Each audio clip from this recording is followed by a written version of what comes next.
नमस्कार दोस्तों, स्वागत है आप सभी का हमारे इस यूट्यूब चैनल में।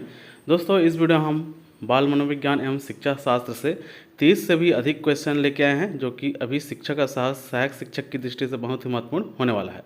और यदि अभी तक आप लोग ने बाल मनोविज्ञान और शिक्षा शास्त्र को की तैयारी कर ली है, तो फिर से तैयारी करने के लिए, खुद को परखने के लिए यह वीडियो जो है एक महत्वपूर्ण वीडियो होने वाला है। और आप स्वयं इससे पता लगा सकते हैं कि आपका जो यह जो 30 नंबर का जो प्रश्न है, इसमें कितना प्रश्न जो है बन रहा है। तो नीचे आप लोग जरूर कमेंट बॉक्स में कमेंट करेंगे कितना क्वेश्चन आपसे बन रहा है। तो देखते हैं दोस्तों, सबसे पहला क्वेश्चन जो कि मोटिवेशन से संबंधित है। क्वेश्चन है, अभिप्रेरणा का सिद्धांत है। तो ऑप्शन देखते हैं। ऑप्शन ए है विद्यार्थियों को प्रोत्साहित करने पर बल देना। ऑप्शन 2, विद्यार्थियों को अभ्यास करने के लिए कहना, जो सीखा है उसे दोहराने के लिए कहना, या फिर इनमें से कोई नहीं। तो अभिप्रेरणा का जो सिद्धांत होता है वह होता है विद्यार्थियों को प्रोत्साहित करने पर बल देना। ठीक है, जितना ज़्यादा आप लोग विद्यार्थी को मोटिवेशन करोगे उतने ही अधिक जो है वह प्रोत्साहित होता है। अगला क्वेश्चन है, विद्यार्थी सीखने के प्रति अभिप्रेरित होते हैं यदि कार्य, ऑप्शन ए दिया है, अप्रासंगिक हो, बिना किसी चुनौती वाला हो, या फिर उनके जीवन से संबंधित हो, या फिर बहुत ही अमूर्त हो। तो विद्यार्थी कब सीखने के लिए प्रेरित होते हैं? जब सीखने संबंधित जो ज्ञान हो वह उसके जीवन से संबंधित हो। ठीक है, ऑप्शन नंबर 3।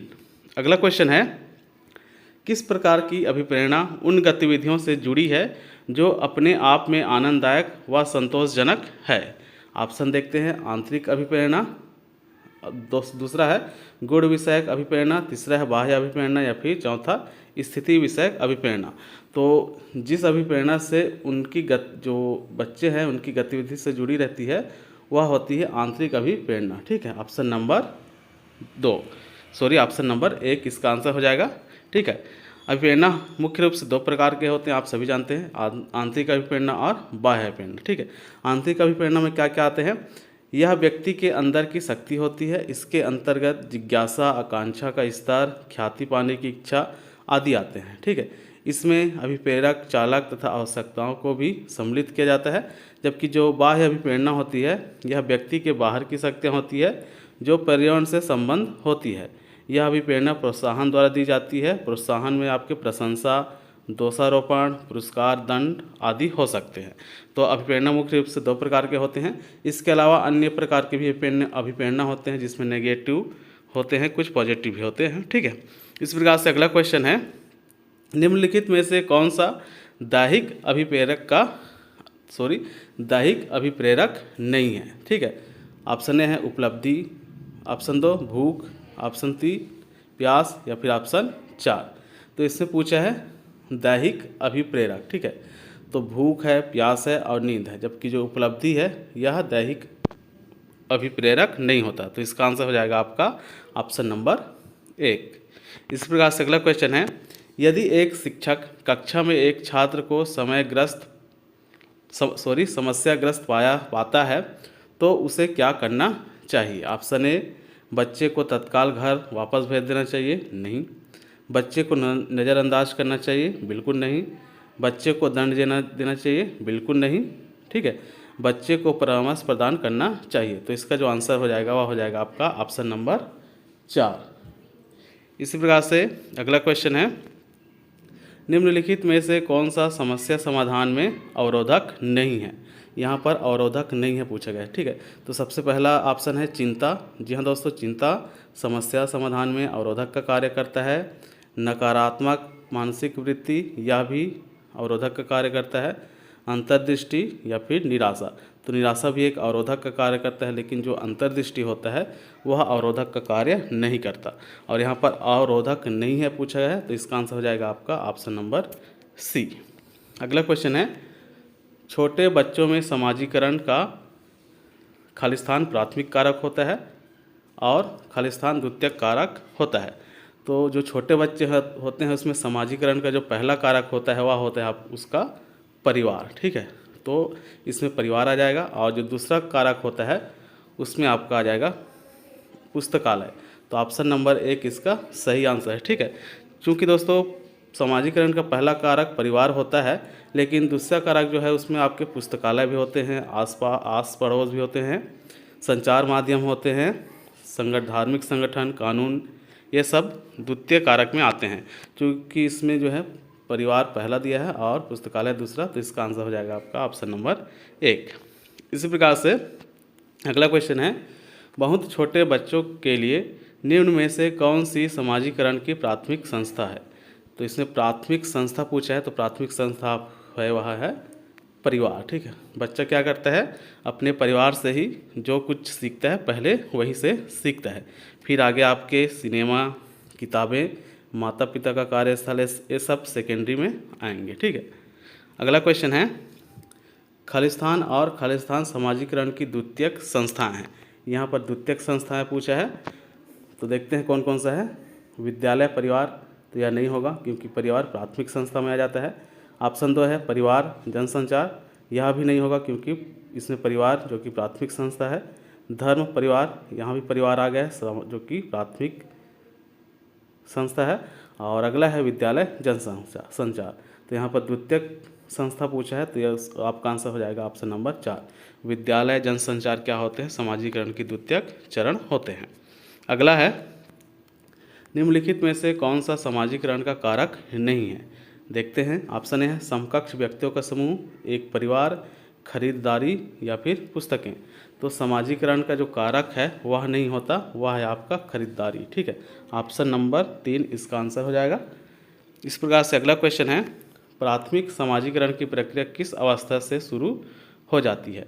तो प्राथमिक समाजीकरण की जो प्रक्रिया है वह आपके ऑप्शन नंबर 1 शैशवावस्था, जन्म से ही हो जाते हैं। ठीक है, तो इसका आंसर हो जाएगा आपका ऑप्शन नंबर 1 शैशवावस्था। अगला है, व्यापक मूल्यांकन शब्द का क्या तात्पर्य है? ऑप्शन ए देखते हैं, कई बिंदुओं पर मूल्यांकन करना, शिक्षकों के समूह द्वारा मूल्यांकन करना, छात्रों के विकास के शैक्षिक और सह शैक्षिक पहलुओं का मूल्यांकन करना। ऑप्शन 4 है लंबे समय तक कई परीक्षण करना। तो इसका आंसर हो जाएगा आपका ऑप्शन नंबर 3 छात्रों के विकास के शैक्षिक और सह शैक्षिक पहलुओं का मूल्यांकन करना। अगला क्वेश्चन है, योगात्मक मूल्यांकन का अर्थ है। ऑप्शन ए है शिक्षण अधिगम अंतःक्रिया के दौरान प्रदर्शन का आकलन, शुरुआत में उपलब्धि के स्तर का पता लगाना, अभिप्रेरक उद्देश्य के लिए अधिगम के परिणामों को देखते हुए, या फिर 4 शैक्षणिक सत्र समाप्त होने के पश्चात प्रदर्शन स्तर का पता लगाना। तो योगात्मक मूल्यांकन होता है वह होता है शैक्षणिक सत्र समाप्त होने के बाद प्रदर्शन का पता लगाना। तो ऑप्शन नंबर 4 इसका सही आंसर हो जाएगा। अगला है, निम्नलिखित में से निर्देश अवधि के दौरान अधिगम की प्रक्रिया पर नज़र रखना किस प्रकार की मूल्यांकन प्रक्रिया है? ऑप्शन ए है नैदानिक मूल्यांकन, ऑप्शन 2 रचनात्मक मूल्यांकन, ऑप्शन 3 स्थनन मूल्यांकन, या फिर ऑप्शन 4 योगात्मक मूल्यांकन।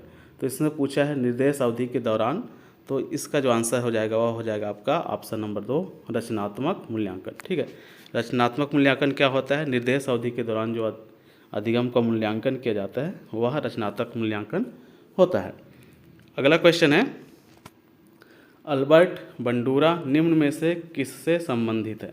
ऑप्शन ए दिया है सामाजिक अधिगम सिद्धांत, ऑप्शन 2 व्यवहारवादी सिद्धांत, ऑप्शन 3 संज्ञानात्मक विकास का सिद्धांत, या फिर ऑप्शन 4 विकास का मनोवैज्ञानिक सामाजिक सिद्धांत। तो जो अल्बर्ट बंडूरा होता है उनके द्वारा दिया गया था सामाजिक अधिगम सिद्धांत। ऑप्शन नंबर 1 इसका सही आंसर हो जाएगा। अगला है, समावेशी शिक्षा में किसकी आवश्यकता होती है? ऑप्शन ए है मानकीकृत पाठ्यचर्या की, ऑप्शन 2 रूढ़िबद्धताओं को बढ़ावा, या फिर ऑप्शन 3 अगम्य अवसंरचना, या फिर ऑप्शन 4 विविधता पर विचार। तो जो समावेशी शिक्षा है उस पर विविधता पर विचार किया जाता है, मतलब इसका जो आंसर हो जाएगा वह हो जाएगा आपका ऑप्शन नंबर 4 विविधता पर विचार।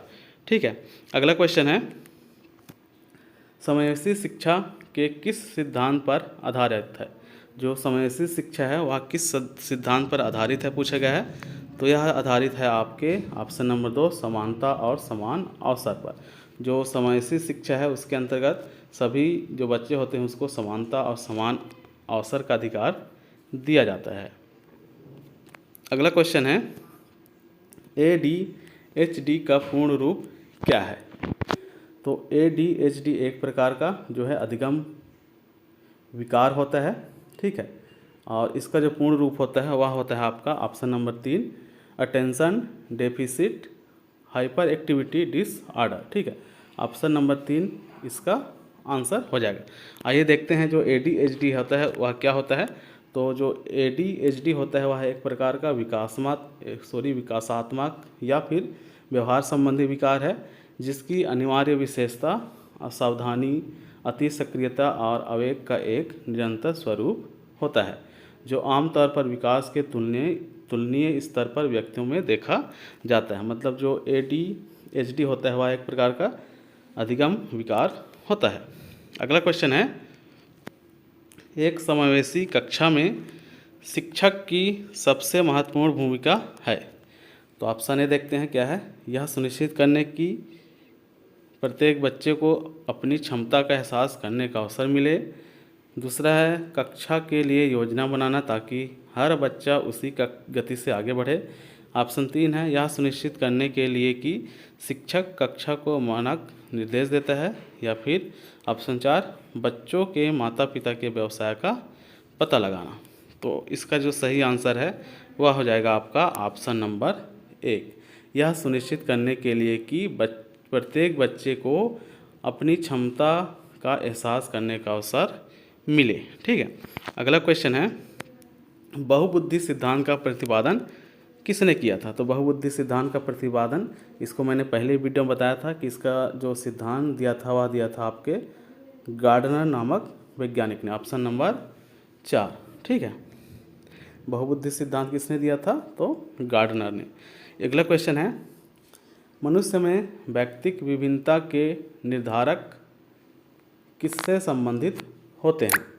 ऑप्शन ए दिया है पर्यावरण के साथ अंतःक्रिया। ऑप्शन 2 आनुवंशिकता में विभिन्नता। ऑप्शन 3 आनुवंशिकता तथा पर्यावरण दोनों में विभिन्नता। ऑप्शन 4 आनुवंशिकता तथा पर्यावरण में अंतःक्रिया। तो जो मनुष्य में व्यक्तिक विभिन्नता होती है वह होती है आनुवंशिकता तथा पर्यावरण में अंतःक्रिया से। तो ऑप्शन नंबर 4 इसका आंसर हो जाएगा। अगला क्वेश्चन है व्यक्तित्व और बुद्धि में आनुवंशिकता की क्या भूमिका होती है पूछा गया। तो ये पहला ऑप्शन है नाम मात्र की भूमिका। दूसरा है महत्वपूर्ण भूमिका। तीसरा है अपूर्व अनुमेय भूमिका। या फिर 4 आकर्षक भूमिका। तो व्यक्तित्व और बुद्धि में जो आनुवंशिकता की भूमिका होती है वह एक महत्वपूर्ण भूमिका होती है। ऑप्शन नंबर 2 इसका सही आंसर हो जाएगा। अगला क्वेश्चन है इनसेप 2005 सबसे अधिक जोर देता है। तो इनसेप 2005 सबसे अधिक जोर देता है ज्ञान निर्माण पर, ठीक है। ऑप्शन नंबर 3 इनका सही आंसर होगा। अगला क्वेश्चन है शिक्षा का अधिकार अधिनियम 2009 किस आयु वर्ग के बच्चों के लिए लागू किया जा रहा है? तो जो RT 2009 है वह 6 से 14 वर्ष के बच्चों के लिए लागू किया जा रहा है। ऑप्शन नंबर 2 इसका सही आंसर होगा। अगला क्वेश्चन है जेंडर खालिस्तान निर्मित है जबकि लिंग खालिस्तान निर्मित है। तो जो जेंडर होता है वह सामाजिक का देन होता है, मतलब सामाजिक इसमें आ जाएगा। और जो लिंग होता है वह होता है जैविक। तो इसका आंसर सही आंसर हो जाएगा आपका ऑप्शन नंबर 1। जेंडर क्या होता है? सामाजिक, और लिंग क्या होता है? जैविक निर्मित होते हैं। अगला क्वेश्चन है कक्षा में परिचर्चा के दौरान एक शिक्षक प्रायः लड़कियों की तुलना में लड़कों पर अधिक ध्यान देता है, यह किसका उदाहरण है? तो यह उदाहरण है आपके जेंडर पक्षपात का, ठीक है। ऑप्शन नंबर ए जेंडर पक्षपात। यदि किसी कक्षा में कोई टीचर है वह लड़कों को लड़की की अपेक्षा अधिक ध्यान देता है तो वह क्या होती है? जेंडर पक्षपात। अगला क्वेश्चन है विकास के संदर्भ में कौन सा कथन सही है? ऑप्शन ए देखते हैं विकास केवल पर्यावरणीय कारकों पर निर्भर करता है। ऑप्शन 2 है विकास केवल आनुवंशिक कारकों पर निर्भर करता है। ऑप्शन 3 विकास कम समय के लिए होने वाली अस्थायी परिवर्तन है। या फिर ऑप्शन 4 विकास समग्र व व्यवस्थित रूप से निरंतर होता रहता है। तो विकास संबंधी जो सही कथन है वह है आपका ऑप्शन नंबर 4। जो विकास होता है वह समग्र एवं व्यवस्थित रूप से निरंतर होता रहता है। ठीक है, ऑप्शन नंबर 4। अगला क्वेश्चन है, बच्चे के सामाजिक विकास के लिए मुख्य कारक है। तो जो सामाजिक विकास का जो मुख्य कारक होता है बच्चों के लिए वह होता है, मैंने पहले बताया था कि जो परिवार होता है वह इसका प्राथमिक कारक होता है, जबकि विद्यालय इसके द्वितीयक कारक होते हैं। पर्यावरण और खेल का मैदान भी इसके जो आवश्यक कारक होते हैं। तो इसका आंसर आपको खुद देना है। ठीक है, बच्चे के सामाजिक विकास के लिए मुख्य कारक क्या होते हैं, इसका आंसर आप लोग नीचे कमेंट बॉक्स पर देंगे। ठीक है, अगला क्वेश्चन है, भाषा विकास के संदर्भ में संवेदनशील अवस्था कौन सी है। तो भाषा विकास के संदर्भ में जो संवेदनशील अवस्था होती है वह होती है आपकी प्रारंभिक बाल्या अवस्था। ठीक है, ऑप्शन नंबर 2 इसका सही आंसर हो जाएगा। तो इस प्रकार दोस्तों इस वीडियो में हमने 30 महत्वपूर्ण जो है बाल मनोविज्ञान और शिक्षा शास्त्र से 30 महत्वपूर्ण क्वेश्चन देखे, जो कि शिक्षक भर्ती की दृष्टि से बहुत ही महत्वपूर्ण होने वाला है। इस 30 क्वेश्चन में आपका कितना क्वेश्चन जो है सही हुआ आप लोग नीचे कमेंट बॉक्स पर ज़रूर करें। फिलहाल इस वीडियो में इतना ही। धन्यवाद।